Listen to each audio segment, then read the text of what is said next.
Have you ever, in the middle of a quiet night, suddenly felt like you no longer know who you are? Not because you're lost, but because all the noise, the wants, the endless musts have made you forget that small voice inside. The one that once taught you how to rise, but also knew when to be silent, to heal. Welcome to Lucid Dream, sleep and science stories, where every night is a journey inward, where ancient philosophy meets modern science, and where dreams are no longer a place to escape, but a mirror reflecting a soul learning how to rest in peace. Tonight, let Marcus Aurelius be your guide. He once wrote, "The happiness of your life depends upon the quality of your thoughts." Perhaps happiness is not something we chase, but something we notice. Once we stop running, in the stillness of the night, there are thoughts that need no advice, only to be heard. And in that quiet space, we sit together, not to change the world, but to understand ourselves a little better. The first step of this journey, Marcus Aurelius Nights, begins here. The night is never truly silent. If you listen long enough, beneath that quiet you'll hear tiny murmurs, like the heartbeat of the universe itself. Perhaps that's why, through all the centuries, humans have always returned to the night as to an old friend, the only one who listens without judgment. We call this moment silence. But to Marcus Aurelius, silence wasn't just the absence of sound, it was the quiet within one's own soul. He once wrote, "Nowhere can man find a quieter or more untroubled retreat than in his own soul." That line feels like a small lantern shining into the corners we often avoid. We travel far, do more, push harder, yet the farther we run, the more weary we become. Because what we truly need to return to is not a place, but ourselves. Sometimes we think we need rest, but what we really need is to stop running from who we are, to stop fearing silence, because only in silence can we see the true shape of our mind. You see, stillness isn't found by escaping the world, but by seeing it without being carried away by it, like watching the surface of a night lake. Stir the water, and the reflection disappears. But sit quietly, and everything settles. The sky appears again. Seneca once said, "He who is brave is free." Stillness is the same. The courage to stay with yourself. For no reason at all, the night drifts on, and in that soft darkness, we begin to realize something quietly profound. We don't have to control everything to be at peace. Sometimes, peace finds its way back to us the moment we let go. From that silence, we take our next step to a place where we don't just listen to the mind, but speak with it. There's something strange about silence. When you listen to it long enough, what you hear isn't silence. It's the voice inside your own mind. It whispers, stutters, sometimes gentle, sometimes sharp. A flicker of memory, a fear you haven't named yet, or maybe just a single drifting question. Why am I still not at peace? Marcus Aurelius once wrote, "You have power over your mind, not outside events." Realize this and you will find strength. We can't control the world, but we can choose how we speak to ourselves. And that conversation, sometimes, is the deepest therapy of all. We live in an age so loud that hearing our own thoughts has become a rare skill.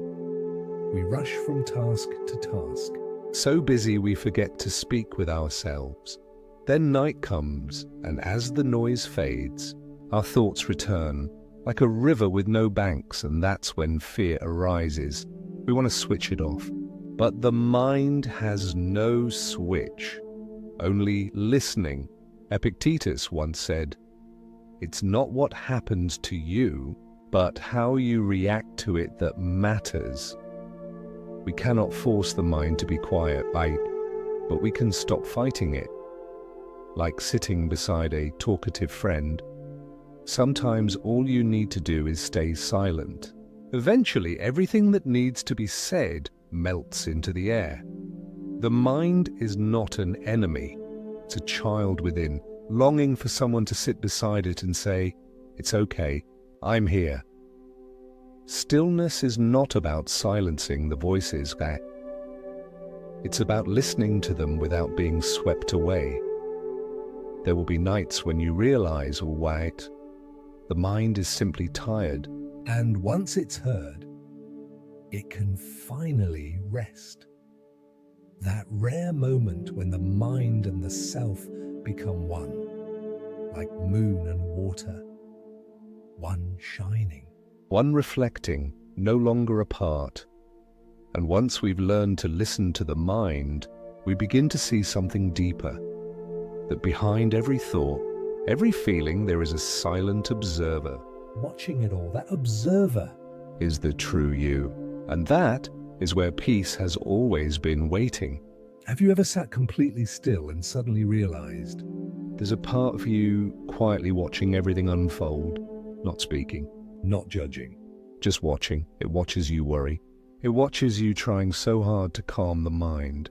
It watches you grow frustrated at your own restlessness. That is the observer.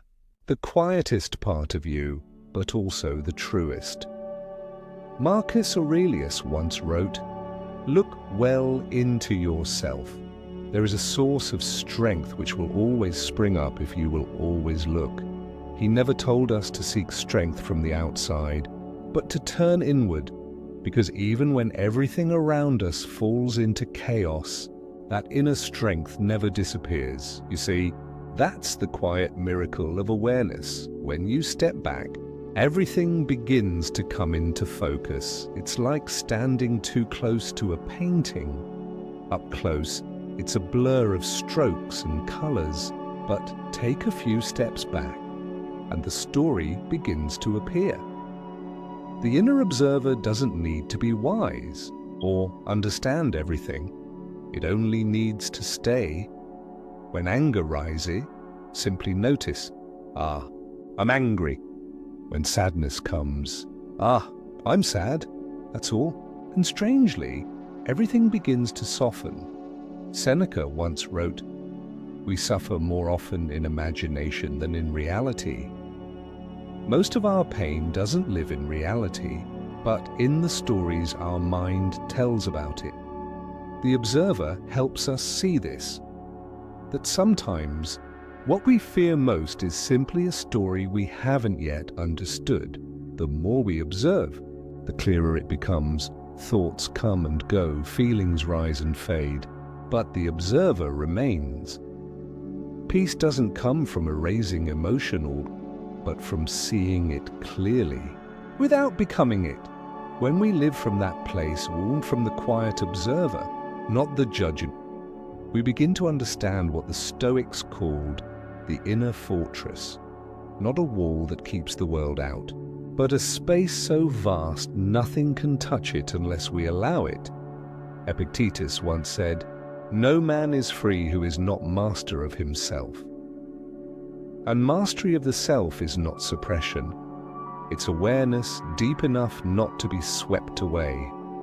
As the night deepens and consciousness softens, we begin to see we don't have to fight the mind to be at peace. We only need to stay like a friend sitting quietly beside it. From here, the journey opens into a new chapter, one where we learn the art of release, to stop trying to control what cannot be controlled, and to let peace find its way back. Perhaps the hardest thing in life is not holding on, but knowing when to let go. We often believe that letting go is weakness, But sometimes it's the bravest act we can do to stop resisting what already wants to leave. Do you remember the last time you tried so hard to hold on to something? A relationship, a feeling, an older version of yourself. We cling so tightly that we forget everything has its own rhythm, and not everything is meant to stay. Marcus Aurelius once wrote, "Accept the things to which fate binds you, and love the people with whom fate brings you together, but do so with all your heart." We cannot keep anything forever, but we can love it fully while it's here. That is how one lives without regret. Letting go is not forgetting. It's ceasing to fight what has already passed, like trying to still the surface of a lake. The harder we try, the more it ripples, but the moment we stop, the water settles on its own. Letting go isn't giving up. It's trusting that you'll still be okay, even without what you've lost. Sometimes, to heal, we don't need to understand why things happened. We just need to accept that some things exist only to teach us how to let go, not how to hold on. Seneca once wrote, "Time heals what reason cannot." And it's true. Time will soften every wound, but only if we stop digging into it. Stop asking why and begin to whisper, "Thank you," for what was. There are things that once gone leave behind an empty space, and it's within that space that peace begins to grow. We think letting go means losing. But in truth, it's clearing the space for something new to arrive. The night is deep now. The mind is weary. And in that weariness, a quiet realization dawns. Not everything needs to be held on to. Some things only need to be released, so they can return to where they belong.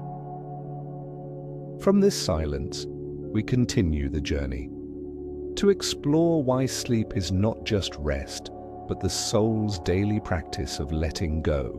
There's something curious about us humans. We spend nearly a third of our lives asleep, and yet we understand so little about what truly happens in that time. For so long, we've thought of sleep as rest, a pause between 2 days of living. But in truth, sleep is a subtle, sacred process of healing, where the mind and body quietly work together, sorting through everything we couldn't understand by day. Did you know that the brain doesn't shut off when we sleep? It simply works differently. It cleanses fragments of memory, filters anxiety, and clears space for new thoughts, like a patient night watchman. The mind keeps working, but without the noise. Sleep scientist Matthew Walker once wrote, "Sleep is the single most effective thing we can do to reset our brain and body health each day." Sleep is not an escape from life, but a return to ourselves, a quiet renewal from within. Meanwhile, the body, as we drift deeper, is silently repairing itself. The heart slows, the breath steadies, damaged cells mend themselves piece by piece. Hormones rebalance, memories reorganize, and what once felt tangled by day softens with the morning light. Perhaps that's why sometimes we don't need answers, just a good night's sleep. Science calls this neural and emotional regeneration. But seen through the eyes of a lucid dreamer, it feels more like nature's quiet ritual. Each night, as we close our eyes, the mind journeys through many worlds. From the fast, alert beta waves to the gentle alpha, and finally to the deep delta waves, where consciousness dissolves and the subconscious begins to whisper. There, every worry, every memory rearranges itself, restructures, like raindrops falling into the lake of the mind, rippling, then settling. Marcus Aurelius once wrote, When you arise in the morning, think of what a privilege it is to be alive, to think, to enjoy, to love. And perhaps we only truly feel that privilege of being alive when we've allowed ourselves to sleep deeply enough to be reborn. In a way, sleep itself is philosophy. It teaches us what we often forget in daylight, that healing doesn't come from striving, but from surrender. From the moment the body rests and the mind falls quiet, we cross that thin border between waking and dream. And there lies the doorway to the next chapter, when we begin to dream, where images, memories, and feelings return once more to tell the story we weren't yet ready to understand by day. When we fall asleep, consciousness doesn't disappear, it simply changes shape. The brain enters REM, rapid eye movement. That's when our eyes twitch beneath the lids. The body lies still, but the mind is living inside another world. A world not bound by time, logic, or gravity, where anything can happen and we, the dreamer, are both audience and playwright. Scientists describe dreaming as the brain's emotional simulation. It's like stepping onto a secret stage where the subconscious replays our memories, fears, and desires, so we can touch the parts we avoided while awake. And sometimes, in the middle of that play, we realize we are dreaming. That is lucid dreaming. In that moment, consciousness doesn't vanish. It dissolves and blends. We become awake inside the dream. A feeling at once unreal and vividly clear, as though watching our mind operate from the inside out. Stephen LaBerge, a pioneer in lucid dream research at Stanford, put it well. In lucid dreams, we are both the playwright and the audience, the dreamer and the observer. Lucid dreaming isn't just mystical illusion. It's proof of the mind's most marvelous ability to know itself even while dreaming. Then the brain plays like an orchestra between two worlds. Beta and alpha waves mixing, consciousness dim but present, the unconscious open but not chaotic. You might fly, reunite with someone you miss, or simply watch rain fall in midair and feel that everything makes sense, even without a reason. Psychologists believe lucid dreaming is a gateway to self-awareness. It lets us see more clearly how we feel, how we react, and how we choose to hold on or let go. Epictetus said, "Man is disturbed not by things, but by the views he takes of them." Seen through lucid dreaming, that line lights up. In dreams, there is no good or bad, only how we look at what appears. If we fear, a dream becomes a nightmare. If we accept, the dream becomes a place of healing. Lucid dreaming sits where Stoic awareness meets modern neuroscience, where philosophy and brain science hold hands. It's not merely a dream within a dream, but an awakening inside our own mind. And as we learn to be lucid in dreams, we begin to learn to be lucid in life, to observe without reacting, to live without losing presence. The night goes on. Inside the brain, dreams weave. And we, the quiet observer, slowly realize that every dream is a mirror reflecting a soul learning to understand itself. From here we move to the next part, where dreams start to speak in symbols, and each image, each story, carries the mind's secret language. There are feelings we never admit when awake, that appear clearly in dreams, an unlatched door, a face we haven't seen in years, a place that makes the chest ache for reasons we don't name. Dreams gather them all, as if begging us to listen to what we've tried to forget. Freud wrote, "Dreams are the royal road to the unconscious." That road to the unconscious isn't far. It's only hidden beneath the noise of waking life. In dreams, when reason sleeps, unspoken feelings begin to speak.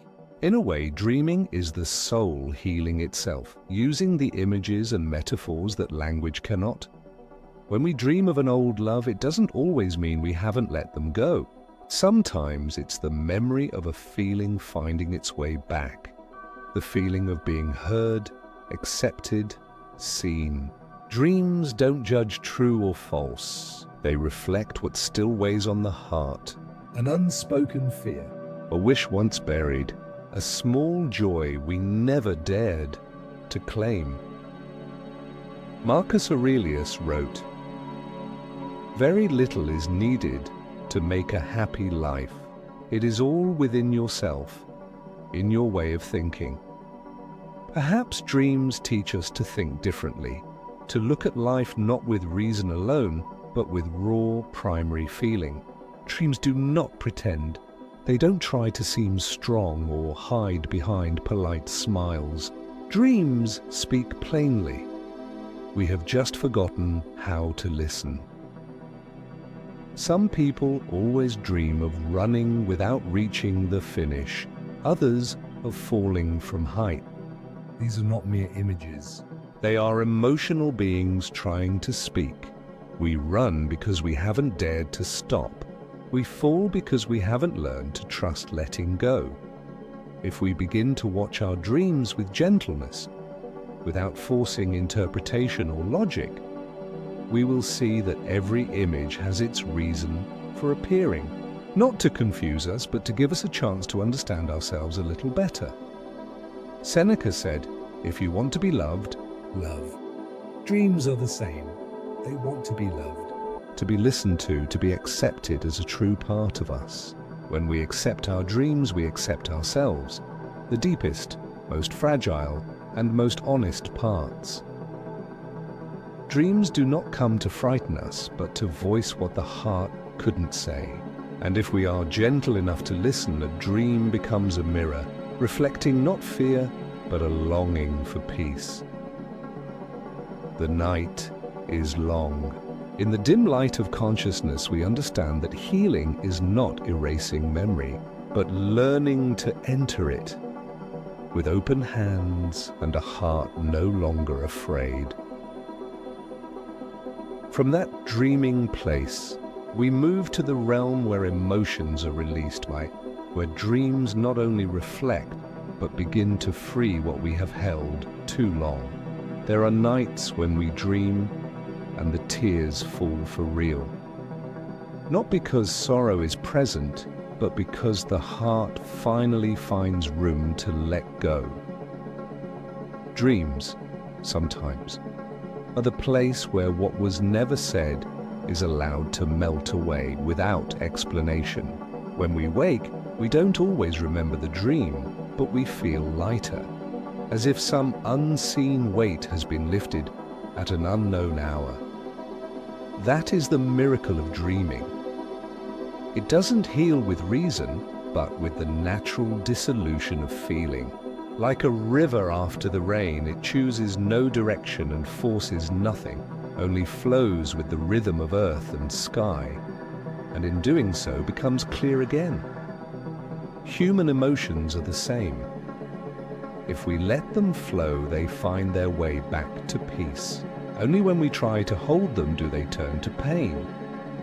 Marcus Aurelius wrote, "If you are distressed by anything external, the pain is not due to the thing itself, but to your estimate of it." This does not tell us to stop feeling, but to remember that emotions are not enemies. They are waves. Our job is not to stop the wave, but to learn to float with it.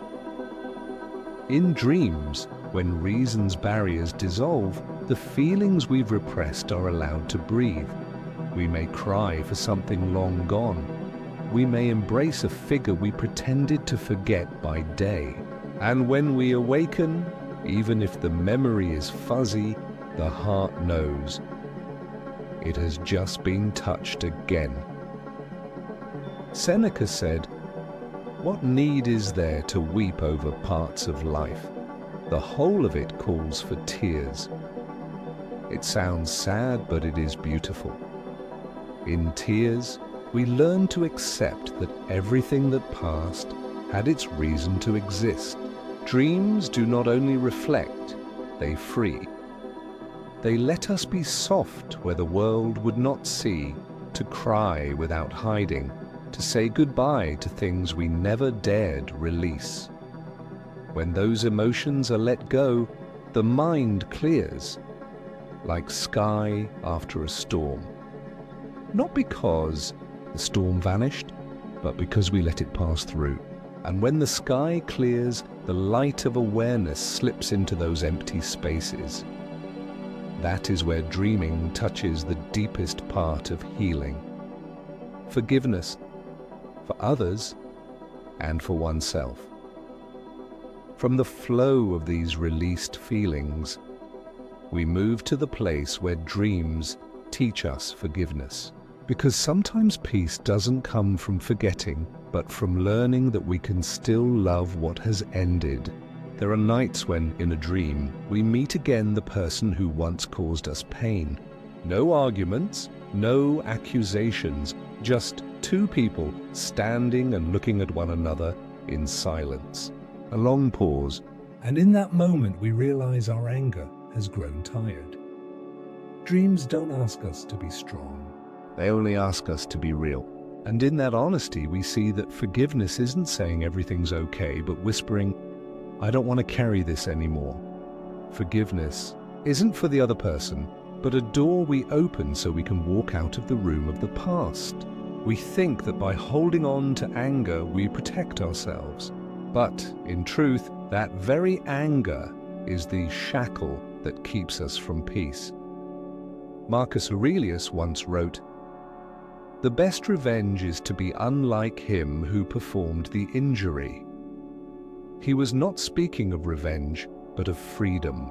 Forgiveness is not erasing the hurt, but choosing not to let it define us again. In dreams, boundaries dissolve. Time, reason, even right and wrong. The one who hurt us may step near, and we see them. Not through memory, but through compassion. Not because they deserve forgiveness, but because we deserve relief. Some people, after waking from such a dream, say they feel their heart cleaner. Not because they forced forgiveness, but because the soul did it in sleep. Forgiveness can be less a decision and more the natural melting of understanding.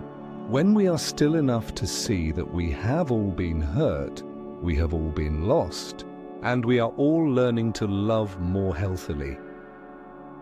Seneca said, "Anger, if not restrained, is frequently more hurtful to us than the injury that provokes it."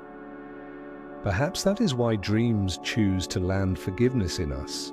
In dreams, there is no need to win or lose.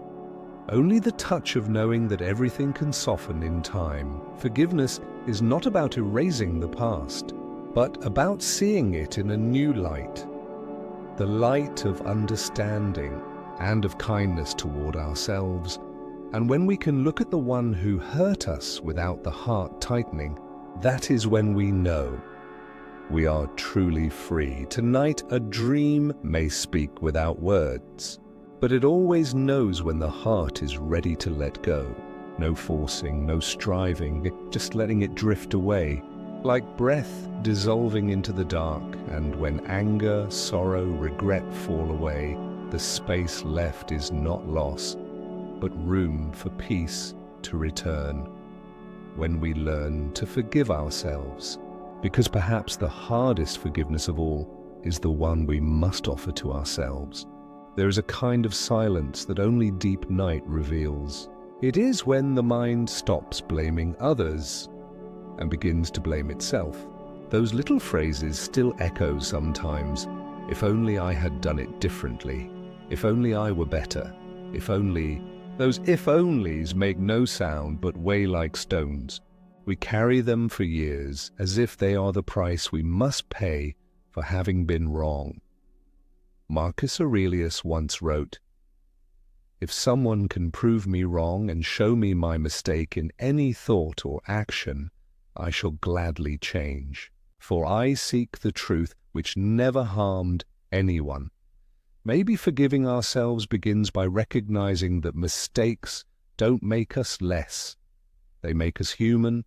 You know, people are not born to be perfect, but to learn, to stumble, to understand. Every mistake is a small step toward awareness. But out of fear of being hurt again, we often punish ourselves more than necessary.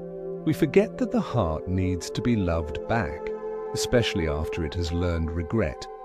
Forgiving ourselves is not erasing the fault, but looking at it with compassion. Compassion is not indulgence, but a small light that shines into the place we were afraid to look, saying, "It's okay, now we see why you acted that way." Epictetus said, "No great thing is created suddenly, no one becomes wise overnight, and no one finds peace by endlessly self-punishing. We need time to understand, then to forgive, and then to live on, a little lighter each time." Self-forgiveness is a journey without a finish line. It doesn't come from a single decision, but from the small moments we choose not to speak harshly to ourselves. We begin with simple shifts. Stop saying, "I was so stupid," and start saying, "I tried." Stop calling the past a mistake and call it a lesson. Seneca wrote, "To err is human, but to persist in error is diabolical." He does not ask us to be perfect, only to learn to stop before we hurt ourselves further. And then we realize when we forgive ourselves, the world around us softens too, because the outer world merely mirrors the inner mind.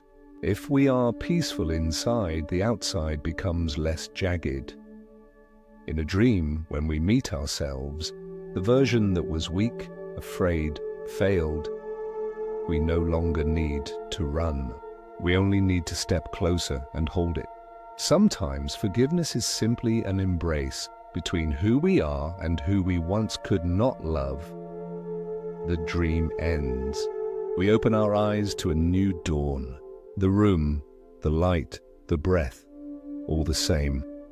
But something inside has lightened. Not because we forgot, but because we finally understood. From that understanding, upon waking, the continuation between dream and day, where what we learned in sleep quietly reshapes how we live and how we touch the world when the morning returns. Dawn never arrives suddenly. It slips in slowly, wet as if afraid to wake the world's sleep. And then we open our eyes. The first light touches the skin, soft as a whisper. There is no miracle, no brilliant new beginning. Just another day, and yet, somehow, everything has shifted a little. When we first wake in that thin border between dream and wakefulness, there is a very brief, very fragile moment when the mind is still soft as water. In that moment, what we carry from the dream can quietly sink into waking life. Marcus Aurelius wrote, "When you arise in the morning, think of what a privilege it is to be alive, to breathe, to think, to enjoy, to love." Perhaps he spoke not only of gratitude for life, but of the art of waking. Not merely waking from sleep, but waking in how we see the world. After a long night, we don't have to rush back into the day's rhythm. Let those few minutes be yours. Breathe deep and let the dream linger in your heart a little longer. Because sometimes peace doesn't come from something new, but from keeping the dreams quiet inside us even after we open our eyes. Do you notice the gentle feelings from the dream? The people we forgave, the sorrows that dissolved, they don't vanish when we wake. They become a thin mist that coats the way we see today, slower, lighter, truer. Forgiveness, letting go, listening. These things are not confined to sleep. They are seeds the dream leaves behind, so that when we step into daylight, they bloom into gentleness toward others and toward ourselves. Seneca said, "Begin at once to live, and count each separate day as a separate life. Perhaps every morning truly is a new life, a chance to live slightly differently, quieter, kinder, more real. Dreams are not separate from life. They are the softest layer of reality, where the soul learns to soften, then brings that softness back to the day. When we learn to wake without leaving that calm behind, everything around us begins to change color. Traffic noise, morning sun, a stranger's face, all seem slower, gentler, and easier. That is true peace. Peace that does not come from sleeping through reality, but from waking with a mind that has learned to listen. And so from dreaming, we return to this world, but not as the same person. We carry a little stillness, a little understanding and a little compassion, but enough to walk through a long day without losing ourselves. When stillness becomes habit, where we learn to carry that peace through each day, like breath, like a way of living. Peace isn't something that happens in a single moment.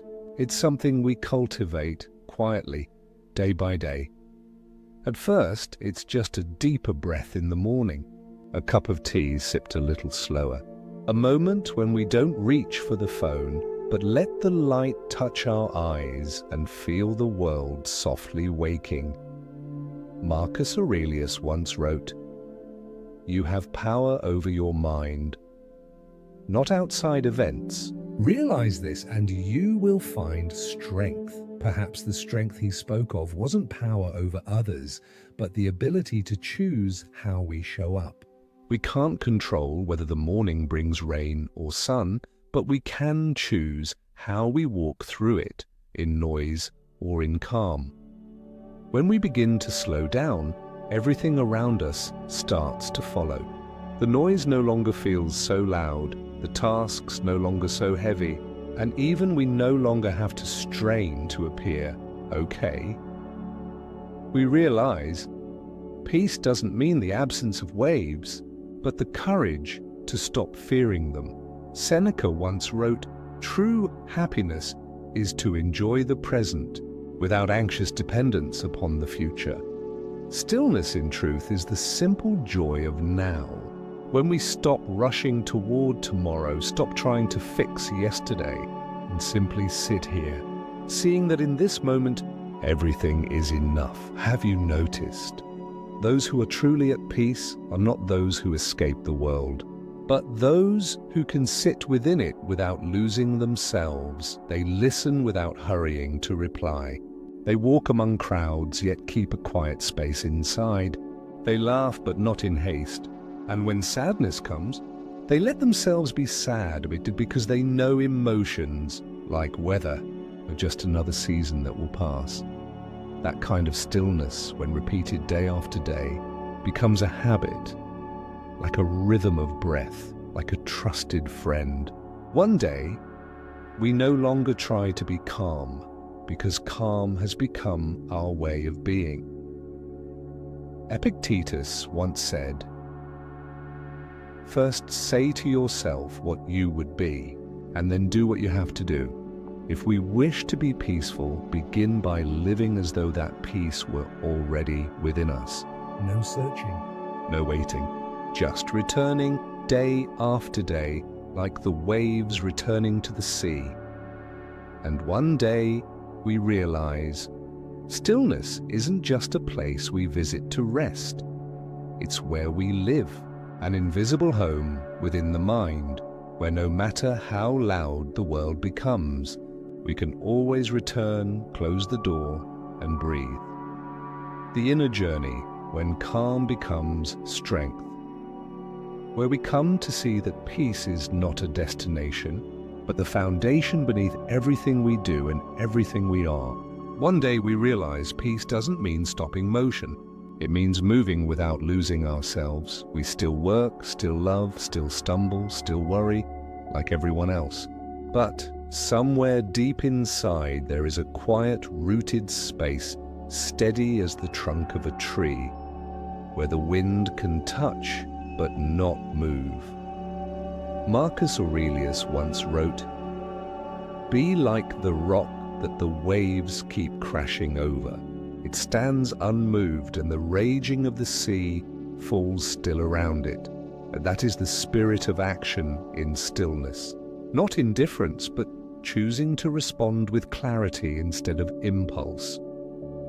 We still walk through noisy days, face pressure, people, expectations. But instead of being swept away, we learn to flow with things without dissolving in them. Like walking in the rain, we don't try to stop the storm, we just learn to move through it without letting it soak the heart. Seneca said, "It is not that we have a short time to live, but that we waste much of it." He wasn't only speaking of time, but of mental energy. We waste so much peace on small things, petty frictions, pointless conversations, and worries we can't control. To act in stillness is to keep doing. Living, creating, but from a place beyond struggle. You see, the Stoic is not someone who stands outside the world, but one who walks within it with a soul that already knows how to be quiet. They don't search for peace in silence. They bring peace into the noise. They don't need to escape life, only to stay in it without being lost by it. Epictetus once said, "Don't explain your philosophy, embody it." We don't have to talk too much about calm. We only have to live in such a way that calm radiates from our eyes, our words, and the way we touch each moment. When we act from peace, everything becomes clearer. No longer trying hard to prove, but simply doing what feels right and stopping when it's enough. We work with focus, but we don't forget to breathe. We love with an open heart, but keep a quiet space within for ourselves. We live, and remember that living itself is already enough. Gradually we see that peace is not the goal, but the way we walk.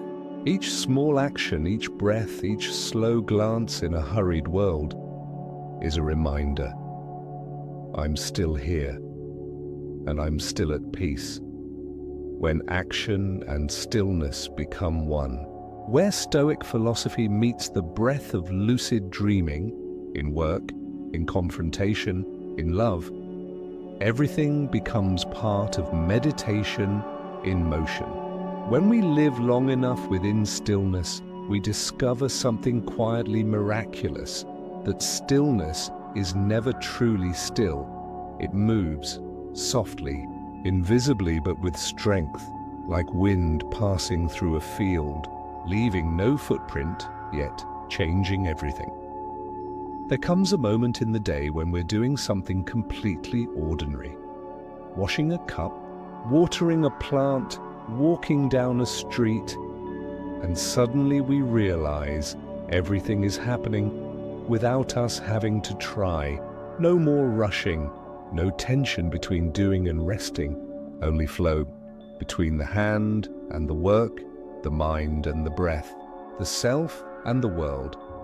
That is when action and stillness become one. Marcus Aurelius once wrote, "Now is the time to get serious about living your ideals. How long can you afford to put off who you really want to be?" But living true to oneself is not a revolution. It's simply learning to do small things with full presence. It's not about striving to become someone, but being honest with the one who's already here.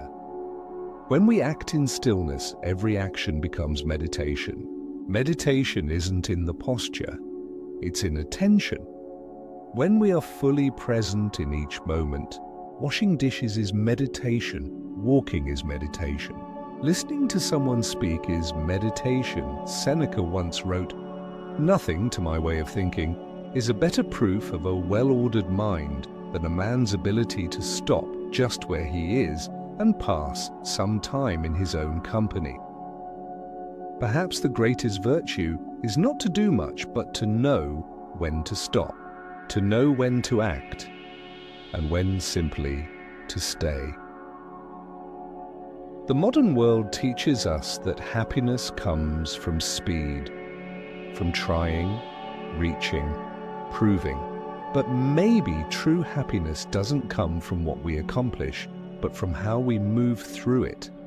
Without losing our calm, Epictetus once said, "Freedom is the only worthy goal in life. It is won by disregarding things that lie beyond our control." When we act in stillness, we are practicing freedom, unafraid of outcomes, unbound by expectation. Simply living fully in the moment as it unfolds. Do you see it? Everything that truly matters happens in quiet. A flower blooming, a raindrop falling, a heart learning to love again. They are never loud, but they are real. And perhaps the final purpose of all action is not to achieve anything, but to return to that tranquil feeling found within the doing. Like a dream, no matter how far we fly, we always come back to ourselves. When peace becomes our essence, where every action, every thought, every dream flows together as one continuous current, to live, to dream, to understand, and to be still. There come days when we no longer try to be peaceful. We simply are. No meditation needed, no forcing the breath to slow, no mantras to repeat, because peace has become the breath itself. Do you remember the first time you thought the sky was truly beautiful? Not for any special reason, but just because you were fully present. The light fell at just the right angle, the wind blew just the right way, and your heart, finally, went quiet. That moment didn't come because you sought it, but because you stopped seeking. Marcus Aurelius once wrote, "The soul becomes dyed with the color of its thoughts." After we've lived through enough storms of the mind, we begin to choose softer colors to dye our soul. No longer harsh or clashing, just gentle tones like late sunlight settling on a lake. When peace becomes our nature, it's no longer something we do, but the way we exist. We listen without needing to reply. We walk through the world without feeling threatened by it. We look at someone difficult and no longer feel the urge to defend ourselves. We smile because we understand. Everything is where it needs to be. Seneca once wrote, "He who is brave is free." The bravest are not those without fear, but those who can smile at their fear. And when we are brave enough to be at peace, we are free enough to be real. Some days the world is still loud, but we are no longer carried away. Emotions still come, but we see them like clouds drifting over mountains. People still change, but we no longer chase after them, because we understand everything outside is just the wave, and we are the water itself. When peace becomes our nature, we no longer need to hold on to it, because to hold is to fear losing, and loss only exists when we think peace lies outside us. In truth, peace never left.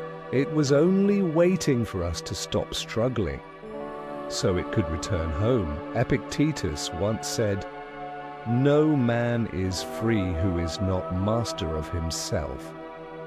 Mastery of the self is not control, but knowing who we are in every circumstance.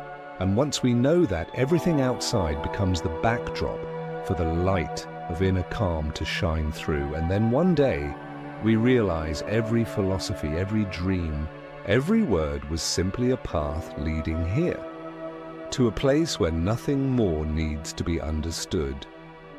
Only this. Sit quietly, take a deep breath, and feel that it is enough.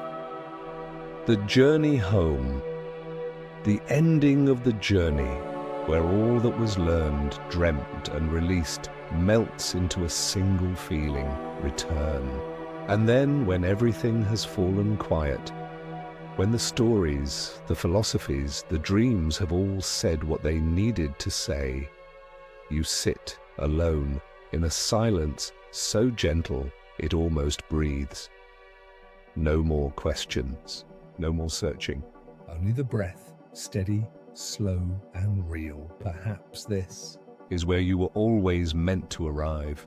Not a place, not a person, but a state of being with yourself and no longer feeling alone. Marcus Aurelius once wrote,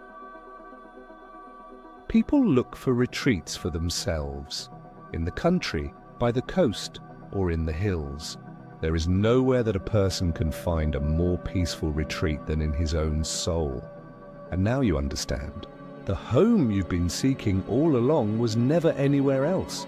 It has always been within your own soul. Inside that home, everything is simple. You don't need validation. You don't need to appear strong. You don't need to seem okay for anyone else. You only need to be true, because here there is no need to prove, no need to run, no need to wear the masks of the day. You are simply you, with all your flaws, all your breakings, and all the times you've learned to love yourself again. Seneca once said, "Wherever there is a human being, there is an opportunity for kindness," and perhaps the first person we must learn to be kind to is ourselves, because when our heart is gentle, the world softens too. Peace is no longer the destination of the journey, but the way we walk, the way we see, the way we breathe, dreams, philosophy, and breath. All are just different ways of reminding us that we were never lost. And if tonight, before you close your eyes, you notice a small, quiet space within your heart, don't rush to fill it with sound. Let it be.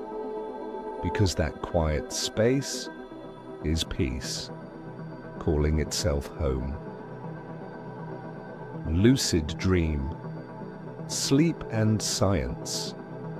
Stories is only a small lantern along the path. A light not meant to illuminate, but to remind you that no matter how deep the night becomes, there is always a light within you. So tonight, let everything drift. Let the mind dissolve into the breath. Let the dream gently guide you back to where you belong. No effort, no searching, because right now, you are already there. Look well into yourself.